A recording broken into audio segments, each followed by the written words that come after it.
March 15, 1944, Schweinfurt, Germany. The Messerschmitt Bf-209's engine coughed against the thin air as Hauptmann Klaus Weber pulled his aircraft into a climbing turn. Frost already forming on the inside of his windscreen despite the early afternoon sun.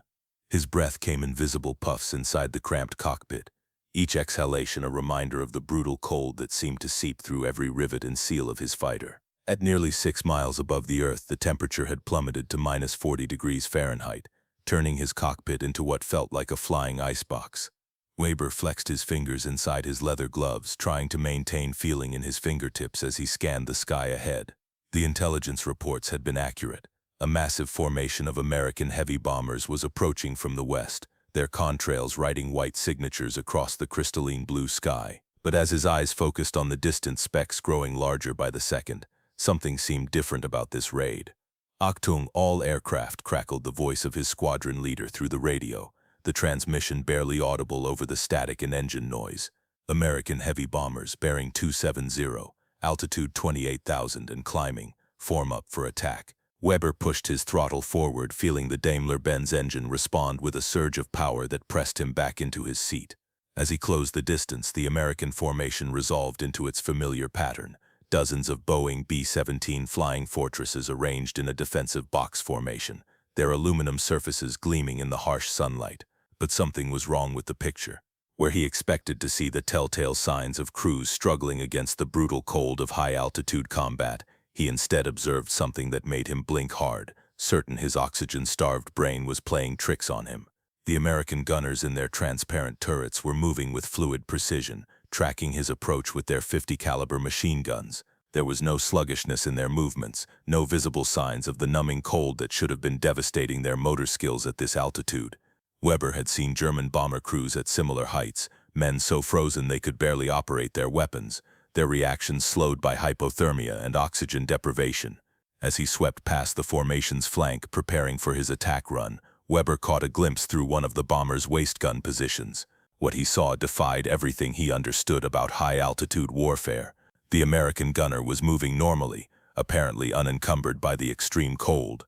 More puzzling still, Weber could swear he saw steam rising from something the man held in his hands, as if he were drinking something hot. Impossible. Weber muttered into his oxygen mask, his words immediately freezing on the rubber surface. He had been flying combat missions at altitude for 2 years now, and he knew intimately the toll that the cold and thin air took on aircrews. His own feet had been numb for the past hour, and despite the electrically heated suit the Luftwaffe had recently issued when they could find one that worked, he was fighting a constant battle against frostbite. He rolled into his attack position, lining up on the trailing bomber in the formation. The B-17's tail gunner swiveled his twin .50 calibers toward Weber's approach, the movement smooth and confident. As tracer rounds began reaching out toward his fighter, Weber noted with growing bewilderment that the Americans' defensive fire was accurate and sustained. At this altitude, German gunners were lucky if they could manage short, ineffective bursts before their hands became too frozen to operate their weapons properly. Banking hard to avoid the defensive fire, Weber caught another impossible sight. Through the transparent nose section of a lead bomber, he could see the bombardier and navigator working over their equipment with what appeared to be completely normal dexterity. The navigator was marking his charts with steady hands, while the bombardier made fine adjustments to his Norden bomb sight. Both men appeared to be functioning as if they were sitting in a comfortable office rather than flying through the deadly cold of the stratosphere. Weber's ammunition ran low after his first pass, and he pulled away from the formation to regroup with his squadron. As he did, he keyed his radio mic with fingers that could barely bend inside his frozen gloves. "Wilhelm, are you seeing what I'm seeing up there?" His wingman's voice came back strained and breathless. "If you mean the fact that the Americans don't seem to be freezing to death like we are, then yes. How is that possible?" 6 miles below, the answer to Weber's question was being lived out in remarkable comfort. Inside the lead B-17 Memphis Belle II, Staff Sergeant Tommy Rodriguez adjusted his electrically heated flight suit with the casual ease of a man sitting by a fireplace. The sophisticated heating system woven throughout his gear maintained a steady warmth that reached every extremity, powered by the bomber's robust electrical system. Unlike the sporadic, often failing heating elements in German aircraft, the American system had been designed with the same industrial precision that had transformed Detroit's automobile factories into aircraft production facilities. Navigator to pilot, Rodriguez spoke into his throat microphone, his voice clear and steady. "We're right on course. Next checkpoint in 12 minutes. His hands moved smoothly over his charts and instruments, unencumbered by the numbing cold that would have rendered similar work impossible in an unheated aircraft. The heated air flowing through the bomber's climate control system maintained the cabin at a relatively comfortable temperature, a stark contrast to the -40-degree hell outside the aluminum walls. In the waist gun position, Sergeant Mike Brooklyn Kowalski paused between scanning for enemy fighters to take a sip from his heated coffee cup. The small electric warmer built into his gun position kept his coffee at the perfect temperature, a luxury that would have seemed like science fiction to the German crews struggling in their frozen cockpits below. The warm liquid not only provided comfort but helped maintain his core body temperature and alertness during the long, grueling mission. "Hey, Rodriguez," Brooklyn called over the intercom. "Remind me to write a thank you letter to whoever invented these suit heaters when we get back to base. I'm actually sweating in here." The comment wasn't entirely a joke. The American bomber crews had discovered that the biggest challenge wasn't staying warm enough. It was often staying cool enough. The combination of heated suits, cabin heating, and the physical exertion of operating heavy machine guns in combat could actually lead to overheating, a problem their German counterparts could hardly imagine. Lieutenant Colonel James "Iron Mike" Morrison, the pilot, adjusted his own heated gloves as he maintained formation with the bomber stream ahead. His heated flight suit was connected to the bomber's electrical system through a simple plug-in connection, as reliable as plugging in a household appliance. The system had been tested extensively in high-altitude chambers and refined through countless combat missions, representing the American approach to solving problems through engineering and mass production. Bombardier to crew came the voice of Lieutenant Frank Sullivan from the nose section. "I've got the target in sight. The Norden sight is tracking perfectly. No frost on the optics, no sluggish mechanisms." Sullivan's heated compartment allowed him to make the precise adjustments necessary for accurate bombing, his hands steady and responsive as he fine-tuned the sophisticated bomb sight. The heated air flowing across the bomb site's glass elements prevented the condensation and ice formation that plagued optical equipment in unheated aircraft. Behind Sullivan, the flight engineer Staff Sergeant Pete Numbers Novak monitored the bomber's systems from his position at the top turret. His heated suit allowed him to maintain the rapid reactions necessary to track enemy fighters, while simultaneously keeping an eye on engine temperatures, fuel consumption, and electrical output. The multitasking that high-altitude combat demanded was only possible when crews weren't fighting a constant battle against hypothermia. "Oxygen check," Morrison announced over the intercom, beginning the routine that kept his crew conscious and effective at altitude. Each crew member confirmed their oxygen flow through the bomber's sophisticated pressurized system. Unlike the simple, often unreliable oxygen bottles used in German aircraft, the American system provided a steady, regulated flow of heated, humidified oxygen that prevented the lung damage and disorientation common among Luftwaffe crews flying at similar altitudes. In the tail gun position, Sergeant Billy Deadeye Turner cleaned the ice from his gun sight, one of the few concessions to the extreme environment, while his heated suit kept his trigger finger responsive and his vision clear. The electrical heating in his gloves was so effective that he had to occasionally reduce the setting to prevent his hands from becoming too warm and sweaty inside his gloves. "Fighters coming in from 4 o'clock high," Turner announced, his voice calm and professional. The combination of physical comfort and reliable oxygen supply allowed him to maintain the alertness and steady nerve that accurate defensive gunnery demanded. His 50 caliber machine guns, fed by heated ammunition boxes to prevent freezing, responded smoothly to his commands. The contrast with their German opponents was stark and intentional. American industrial philosophy had approached the problem of high-altitude combat with the same systematic engineering that had revolutionized automobile production. Every system aboard the bomber had been designed not just to function in extreme conditions, but to allow the crew to function at peak efficiency despite those conditions. Meanwhile, 2,000 feet above the American formation, Hauptmann Weber was fighting a very different kind of war. His Messerschmitt's cockpit had become a torture chamber of cold and mechanical failure. Despite the Luftwaffe's latest electrically heated flight suit, a crude affair of wire elements sewn into canvas that worked sporadically when it worked at all, Weber could feel the deadly cold seeping into his bones. The heating elements in his left glove had failed entirely 20 minutes into the mission, and his fingers were now numb blocks of flesh wrapped around the control stick. Weber's breath had long since formed a layer of ice on the inside of his oxygen mask, and each inhalation brought a mixture of frigid air and ice crystals that burned his lungs. The simple rubber oxygen mask, fed by a basic tank system, provided just enough oxygen to prevent unconsciousness, but did nothing to warm or humidify the life-giving gas. German pilots regularly suffered frostbite in their lungs from breathing the supercooled oxygen at high altitude. "Mein Gott," he muttered through chattering teeth as he watched his wingman, Unteroffizier Hans Richter, struggling to maintain formation. Richter's aircraft was weaving slightly, a telltale sign that the pilot was losing fine motor control to the cold. Weber had seen it dozens of times before. First came the numbness in the extremities, then the loss of dexterity, followed by increasingly sluggish reflexes and clouded judgment as hypothermia set in. The irony was not lost on Weber that he was flying one of the Luftwaffe's most advanced fighters, yet he was more likely to be defeated by the cold than by enemy fire. The Bef 109's heating system consisted of little more than a small heat exchanger that drew warm air from the engine compartment when it functioned at all. Most of the time it provided just enough heat to create humidity that immediately froze on every surface inside the cockpit. Weber tried to check his instruments, but the glass faces were covered with a thick layer of frost. His airspeed indicator was completely obscured, and he was flying by feel and engine sound alone. The gun sight glass had iced over within minutes of reaching altitude, making accurate shooting nearly impossible. He scraped at the frost with his thumbnail, but it reformed almost instantly in the -40-degree air. Below him, Feldwebel Kurt Müller was experiencing the full brutality of high-altitude warfare in a German bomber. Flying as a gunner in a Heinkel He-1 WAV, Müller had been battling the cold for 3 hours now. His machine gun's firing mechanism had frozen twice, forcing him to manually cycle the action with hands so numb he could barely feel the metal. The gun oil had long since congealed to the consistency of thick honey, making the weapon's operation sluggish and unreliable. Müller's oxygen bottle, a simple steel tank with a basic regulator, was providing oxygen at a flow rate that barely kept him conscious. There was no heating, no humidification, just raw oxygen that felt like breathing liquid nitrogen. His lips had turned blue despite the oxygen mask, and he could feel the warning signs of altitude sickness beginning to cloud his thinking. The worst part was his feet. Despite the thick flying boots and wool socks, Müller hadn't felt his toes in over an hour. Frostbite was a constant threat for German aircrews flying at high altitude, and many pilots and gunners had lost fingers, toes, or worse to the unforgiving cold. The Luftwaffe's medical reports documented hundreds of cases of severe frostbite among aircrew members, with many airmen declared unfit for further high-altitude duty. "Hans, can you still see your instruments?" Weber radioed to his wingman, his voice distorted by the chattering of his teeth and the ice forming in his mask. The response came back weak and slurred. "Negative, Klaus. Everything's frozen over. I'm flying by guesswork." This was the reality of German high-altitude operations. Pilots flying blind through instrument panels coated with ice, gunners operating frozen weapons with numb hands, and entire crews slowly succumbing to hypothermia even as they attempted to carry out their missions. The Luftwaffe's technical services had tried various solutions: alcohol-based antifreeze for instruments, improved heating suits, better oxygen systems.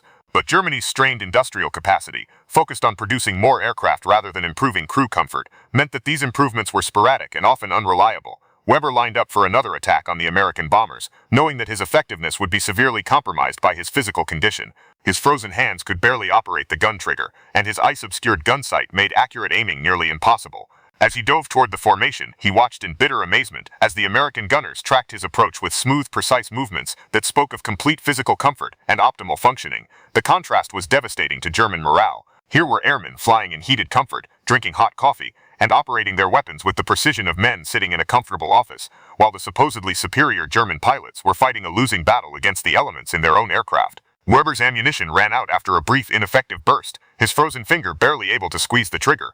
As he pulled away from the formation, he caught one more glimpse through a bomber's waist window, an American gunner, clearly visible and moving with easy confidence, pausing to take what appeared to be a sip from a steaming cup. April 2nd, 19. RAF Interrogation Center, somewhere in England. Hauptmann Erich Steinberg sat in the wooden chair, his frostbitten hands still bandaged from his final mission 3 days earlier. His Focke-Wulf 19 had taken a direct hit from a B-24 Liberator's tail gun, forcing him to bail out over the English countryside.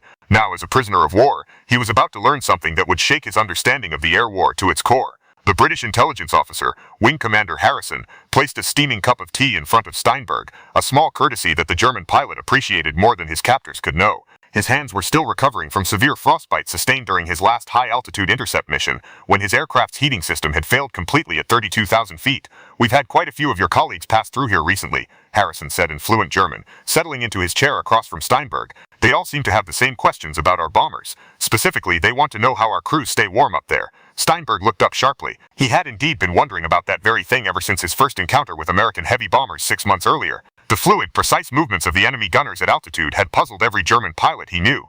Harrison smiled slightly and gestured to an aide, who wheeled in what appeared to be a section of aircraft interior mounted on a display stand. "This," Harrison announced, "is a section from a B-17 waist gun position.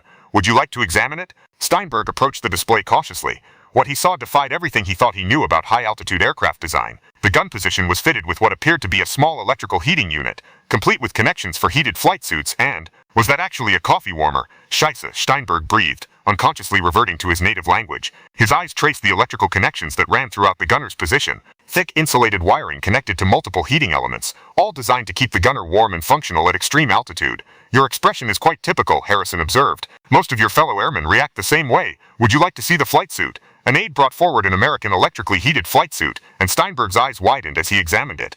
The heating elements were woven throughout the entire garment, not just the extremities, but the torso, legs, and arms. The electrical connections were robust and reliable, clearly designed for extended use under combat conditions. The Americans call it the F-2 electrically heated flying suit, Harrison explained. Every bomber crew member has one. They plug into the aircraft's electrical system like plugging in a lamp at home. Steinberg fingered the sophisticated wiring and heating elements, comparing them mentally to the crude, often failing systems in German aircraft. The American suit was clearly a precision-manufactured item, produced with the same industrial quality control that went into their automobiles and appliances. But this is not all, Harrison continued, clearly enjoying the German pilot's amazement. Would you care to see their oxygen system? The aide wheeled over another display, a section of the American oxygen delivery system. Steinberg stared at the sophisticated regulators, heated oxygen lines, and humidification system. Unlike the simple rubber mask and tank arrangement used in German aircraft, this was a precisely engineered life support system. The oxygen is heated and humidified, Harrison explained. No frostbite in the lungs, no ice formation in the mask. Your American counterparts breathe heated, moisturized air at altitude, while staying perfectly warm in their electrically heated suits. Steinberg slumped back in his chair, the full implications hitting him like a physical blow. How many bombers have these systems? All of them, Harrison replied simply. Every B-17, every B-24 that flies over Germany, every crew member, from the pilot to the tail gunner, has access to these comfort systems. The German pilot's mind reeled as he processed this information. No wonder the American gunners had seemed so effective at high altitude. They weren't fighting a battle on two fronts, against the enemy and against the elements. They were fighting only against the enemy, while remaining comfortable, alert, and fully functional. The coffee warmers, Harrison continued, are a particularly nice touch, don't you think? Your American opponents are actually drinking hot coffee while engaging your fighters at 30,000 feet. Steinberg buried his head in his hands, thinking of his fallen comrades, pilots who had died not from enemy action but from the effects of extreme cold and oxygen deprivation.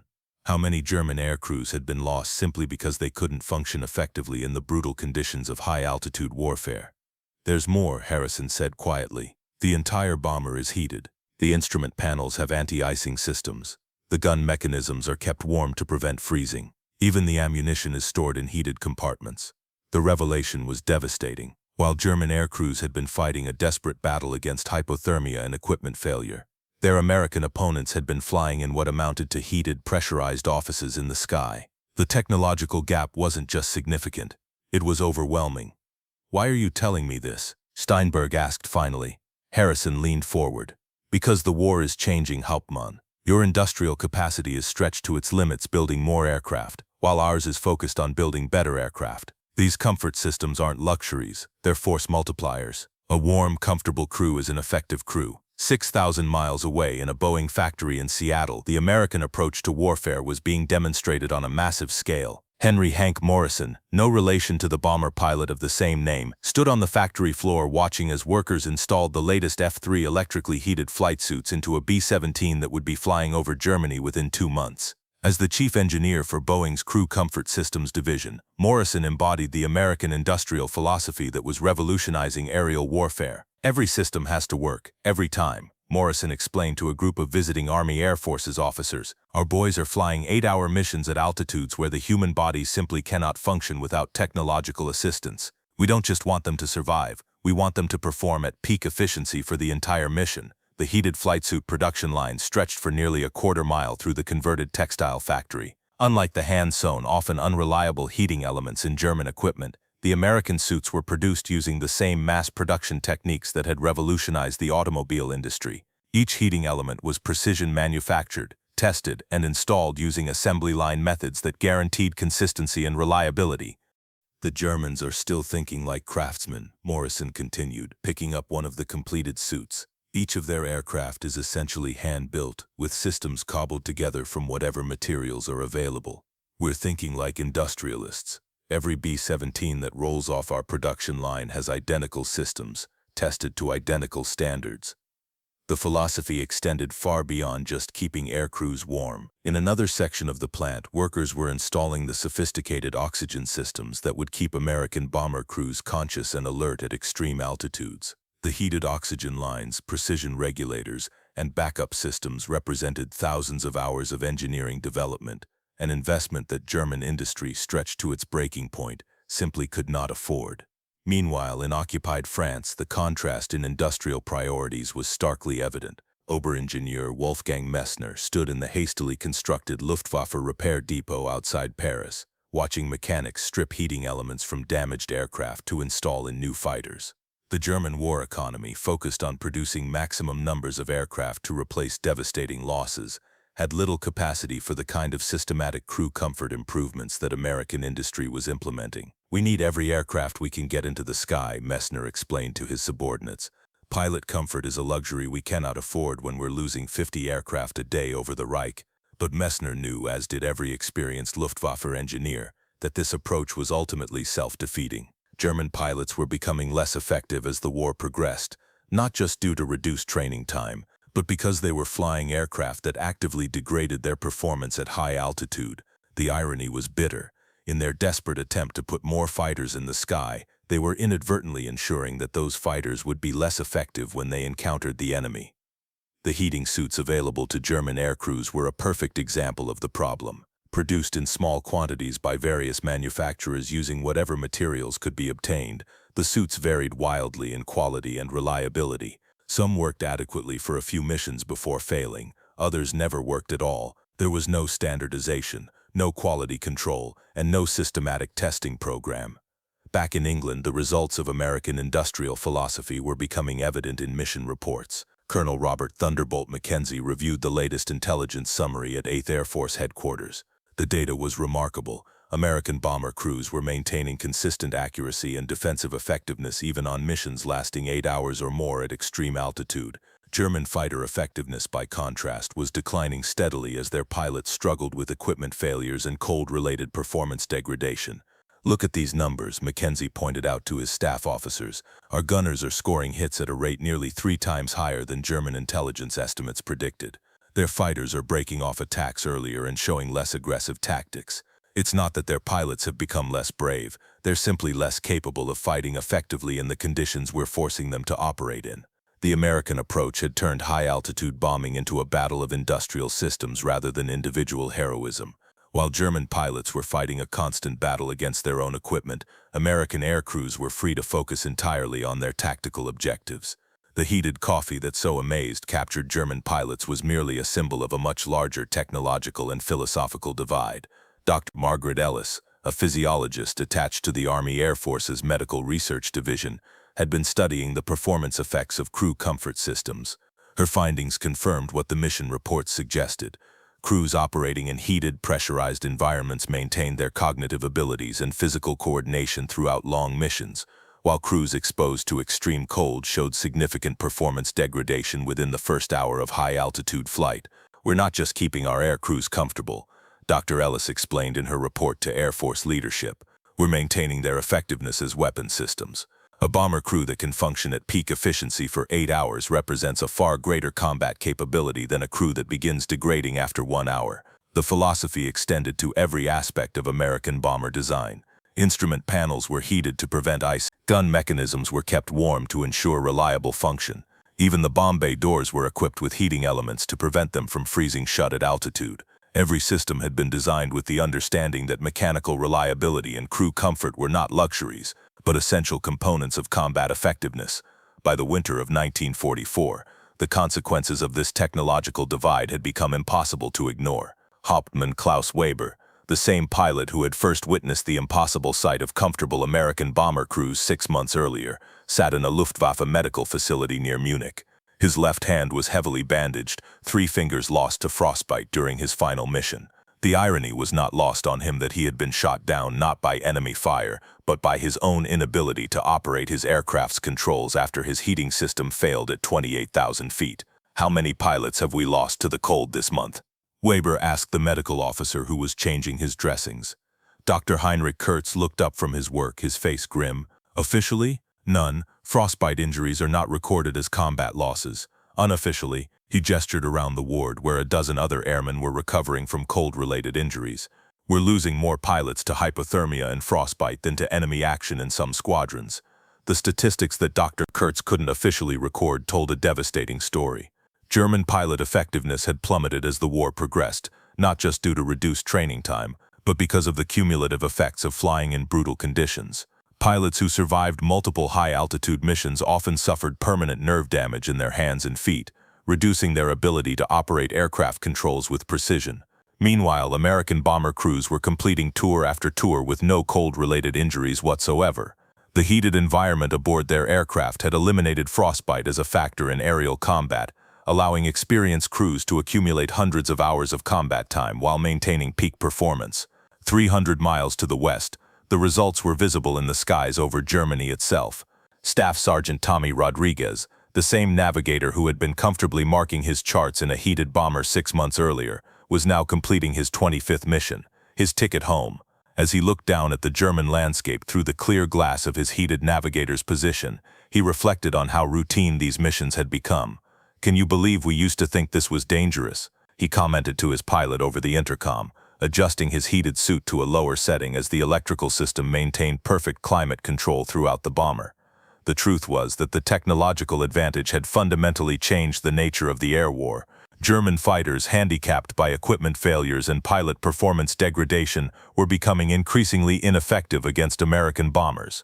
The Luftwaffe was losing the war not through lack of courage or tactical skill, but through an inability to match American industrial engineering. Colonel Mackenzie's latest intelligence briefing contained numbers that would have seemed impossible a year earlier. German fighter interception rates were down by 60%. Those fighters that did manage to attack the bomber formations were showing decreased accuracy and shorter engagement times. Most tellingly, German pilots were increasingly breaking off attacks not due to ammunition depletion or mechanical failure, but simply because they were too cold to continue fighting effectively. "Gentlemen," Mackenzie addressed his staff officers, "we're witnessing something unprecedented in military history. An entire air force is being defeated not by superior tactics or firepower, but by superior engineering. Our heated coffee cups are winning the war." The statement, which might have seemed absurd a year earlier, was supported by hard data. American bomber loss rates had dropped dramatically as German fighter effectiveness declined. Missions that should have resulted in devastating casualties were being completed with minimal losses, not because the German pilots lacked courage, but because they literally couldn't function effectively in their frozen cockpits. In a basement bunker beneath Berlin, the implications were finally being acknowledged at the highest levels. Reichsmarschall Hermann Göring stared at the latest Luftwaffe casualty reports, his face growing redder with each page. The numbers were devastating, but not in the way he had expected. Combat losses were actually lower than projected, but pilot effectiveness had collapsed due to what the medical reports euphemistically called environmental factors. Environmental factors, Göring bellowed at his chief of staff. "They're freezing to death in their own aircraft while the Americans are drinking hot coffee." The Luftwaffe's technical services had finally completed their analysis of captured American aircraft systems. The report painted a picture of technological superiority so complete that it was almost insulting. Every single system aboard American bombers was designed to maintain crew effectiveness under extreme conditions. German aircraft, by contrast, were essentially flying torture chambers that actively degraded pilot performance. "We cannot match their industrial capacity," admitted Oberingenieur Ernst Heinkel, the aircraft designer. "They are producing heated suits and climate control systems in the same factories that once made automobile heaters. Their entire industrial base has been converted to solving the problems of high-altitude warfare. The German war economy stretched beyond its limits, simply could not afford the luxury of crew comfort. Every resource was dedicated to producing more aircraft to replace the staggering losses over Germany. But as the reports made clear, this strategy was self-defeating. More aircraft flown by hypothermic, oxygen-deprived pilots were actually less effective than fewer aircraft flown by crews operating at peak efficiency.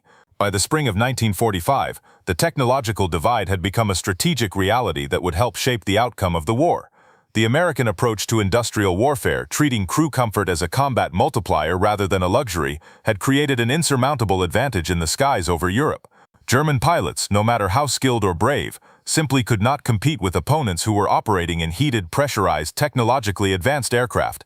The heated coffee that had so amazed Hauptmann Weber during his first encounter with American bombers had become a symbol of something much larger, the difference between a nation that engineered solutions to every aspect of warfare and one that expected heroism to overcome technological limitations. As the last German fighters struggled to intercept Allied bombers over the Reich, their pilots fighting not just the enemy but their own frozen equipment, the lesson was clear. In modern warfare, industrial philosophy was as important as battlefield tactics. The Americans had understood that keeping aircrews comfortable wasn't a luxury, it was a weapon.